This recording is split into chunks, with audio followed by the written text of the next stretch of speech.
गुरुजी, मुझे भी शामिल कर लीजिए ना। भीमराव, तुम्हें इस कक्षा में पढ़ने दिया जा रहा है, यही बहुत बड़ी बात है। इसका मतलब ये नहीं कि तुम हमारे सर पर बैठ के नाचोगे। क्या चाहते हो तुम? अतिथियों के सामने एक छोटी जाति के विद्यार्थी को पेश करके हम उनका अपमान करें? जब उन्हें पता चलेगा कि तुम एक छोटी जाति के विद्यार्थी हो तो उनका मन खराब होगा।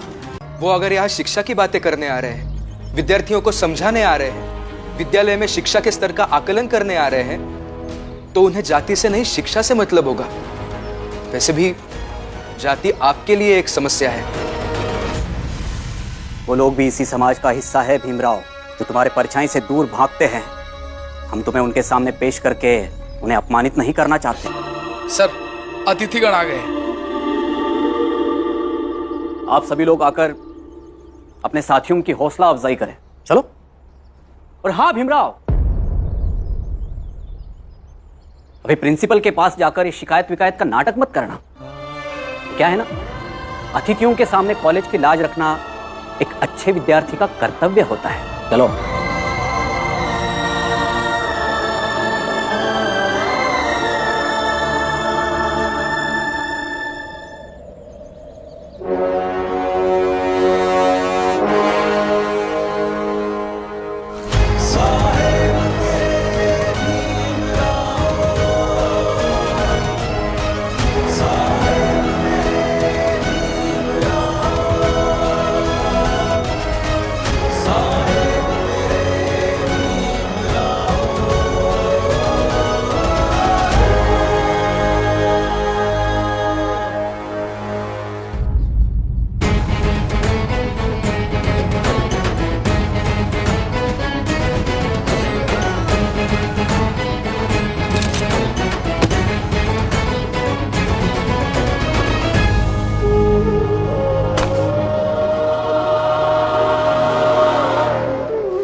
माननीय अतिथिगण, हमारे सारे छात्र मेधावी हैं, किंतु सबकी परीक्षा ली जाए ये तो संभव नहीं है। इसलिए उन सब में से जो बेहतर है वो चुनकर आपके समक्ष है।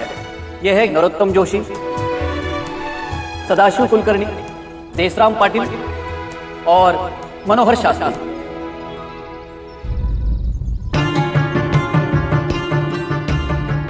आप इनसे जो चाहे सवाल पूछ सकते हैं। जरूर। धर्म, कुल, जाति, इन सब का त्याग करके कोई भी व्यक्ति एक क्षण भी नहीं रह सकता। हम हमारे धर्म के रक्षा हेतु अपने मांग पर अड़े रहेंगे। भीमराव को विज्ञान नहीं पढ़ने देंगे। छात्रों, मुझे ये बताइए, कोलंबस और वास्को दी गामा, इन दोनों में क्या समानताएं और क्या असमानताएं थी? दोनों में ये समानता है कि दोनों ही नाविक थे, महत्वाकांक्षी थे और बहादुर थे। और विषमता ये है कि दोनों ही समुद्री रास्ते से इंडिया की खोज के लिए निकले। कोलंबस इंडिया की जगह अमेरिका जा पहुंचे और वही वास्को डी गामा ने इंडिया तक की सफर तय किया।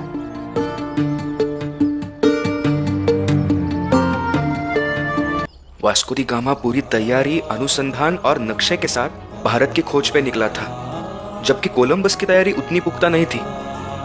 तो इन दोनों में सबसे बड़ी विषमता काम के प्रति उनके नजरिए की थी। नजरिया बहुत मायने रखता है।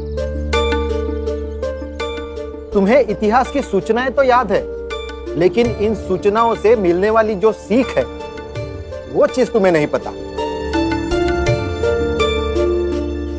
और इतिहास से अगर सीख ना मिल पाए, वर्तमान और भविष्य की तैयारी या बेहतर ना हो पाए, तो इतिहास सीखने का कोई मतलब नहीं है। बच्चे हैं, धीरे धीरे सीख जाएंगे। अच्छा, ये बताइए कि आर्किमिडीज का सिद्धांत क्या कहता है? नरोत्तम जोशी, बताओ। आर्किमिडीज का सिद्धांत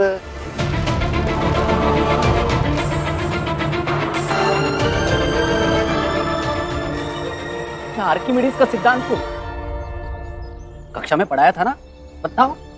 जी गुरुजी, याद भी है, बस पेट में मुंह तक नहीं आ रहा है। आर्किमिडीज का सिद्धांत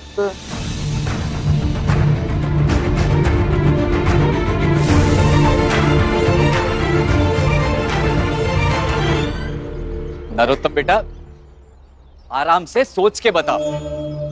आर्किमिडीज, हाँ हाँ सर, याद आ गया। यही कि कोई डूब जाता है, कोई तैर जाता है। क्या डूब जाता है, क्या तैर जाता है? लकड़ी तैर जाती है और आप, हम, लोहा, पत्थर, ये सब डूब जाता है। लेकिन लोहे का जहाज पानी में तैरता रहता है, और मनुष्य भी जब तैरना सीख जाता है तो पानी में तैर सकता है, वो तो नहीं डूबता। सर, लोहे के जहाज को पानी में उतारने से पहले उसकी पूजा की जाती है, ईश्वर का आशीर्वाद लिया जाता है। और सर, ईश्वर के आशीर्वाद से तो पत्थर भी तैरने लगते हैं।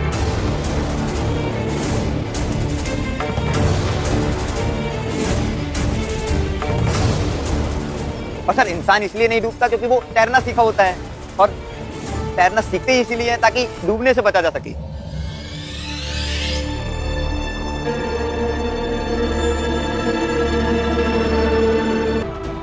हाँ सर, ऐसा ही कुछ है डूबने और तैरने के बारे में। हमें खेद है, यहाँ की पढ़ाई व्यवस्था से हम बिल्कुल संतुष्ट नहीं है। आपके किसी भी छात्र को कुछ भी नहीं आता, और अगर आपके क्लास के सबसे अच्छे स्टूडेंट हैं, तो यहाँ की शिक्षण व्यवस्था, यहाँ के शिक्षकों की अवस्था और इस कॉलेज की पूरी व्यवस्था पर सवाल या निशान लगता है।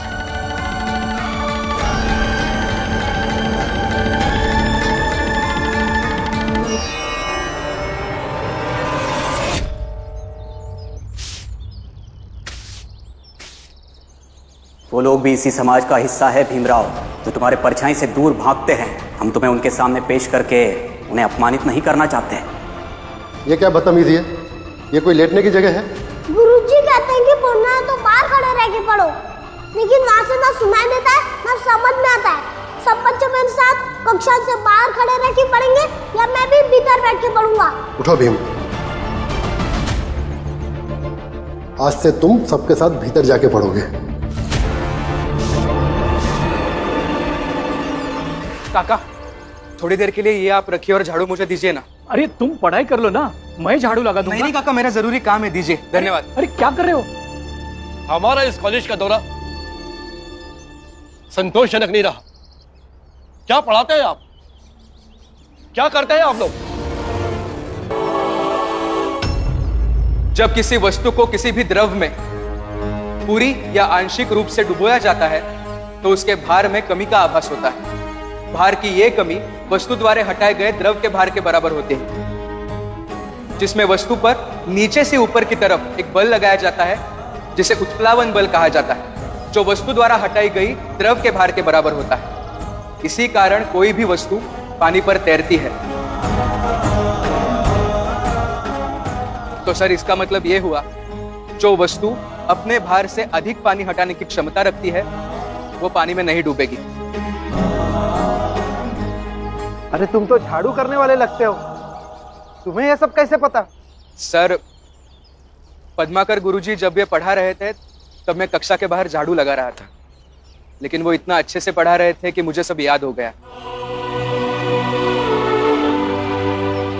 सर, इस कॉलेज में सभी शिक्षक अपने अपने विषय को अच्छी तरह से पढ़ाते हैं। इस कॉलेज में पढ़ाई बहुत अच्छे से चलती है सर। यहाँ के सभी शिक्षक बहुत अच्छे हैं। अरे वाह, तुम तो बड़े मेधावी हो। तुम्हें बाहर खड़े होकर नहीं पढ़ना चाहिए, तुम्हें तो कक्षा के अंदर बैठ के पढ़ना चाहिए। क्यों? इनके पढ़ाई की व्यवस्था कीजिए, सुधारिए इस कॉलेज की शिक्षण व्यवस्था को। जिनको झाड़ू पोछा करना चाहिए वो क्लास में बैठकर सीख रहे हैं, और जिसे सीखना चाहिए वो बाहर झाड़ू पोछा कर रहा है।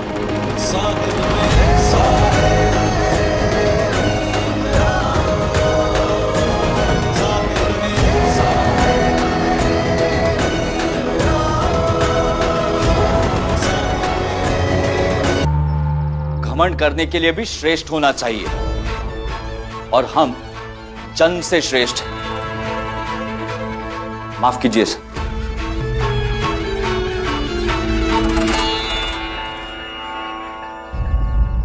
भीमराव, आज तुमने इस कॉलेज के लिए जो किया है उसने इस कॉलेज की प्रतिष्ठा को बचाया है। तुम्हें आइंदा कभी भी कोई भी समस्या हो तो तुम उसी समय मुझे सूचित करोगे। जी सर। तुम्हारे दिमाग में ऐसी तरकीब आती कहां से भीमराव कि छात्र के रूप में जाने का नहीं और सफाई वाले की तरह आने का? सर, गरीब और वंचित लोग नदी के बहते पानी की तरह होते हैं। उन्हें अपनी मंजिल संघर्ष करके पानी होती है। मैंने भी वही किया सर।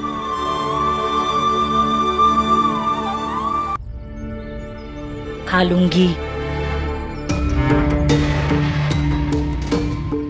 आई, ये ठीक लगता है क्या? आपने आज तक ऐसा पहले कभी नहीं किया, फिर आज क्यों कर रही है? ताकि वो रमा उस भीम को जाकर ये बता सके कि घर में उसके साथ ऐसा व्यवहार हो रहा है, और वो भीम उस रमा को लेकर कहीं दूर निकल जाए और हम लोगों का जीवन थोड़ा आसान हो जाए, ताकि तुम्हारे पेट में ये जो बच्चा पल रहा है ना, उसका आने वाला कल सुरक्षित हो पाए। तुम ये चाहती हो क्या कि तुम्हारे बच्चे के लिए आने वाली दूध की जगह उस भीमराव की किताबें खरीद कर इस घर में लाए जाए? तो फिर मेरे जैसा सोचना होगा। लेकिन आई, अगर रमा ने भीमराव या बाबा से कह दिया तो क्या बवाल हो जाएगा? हो जाने दो बवाल। वैसे भी इस घर में जब बवाल होता है तब चीजें सुधर भी जाती है।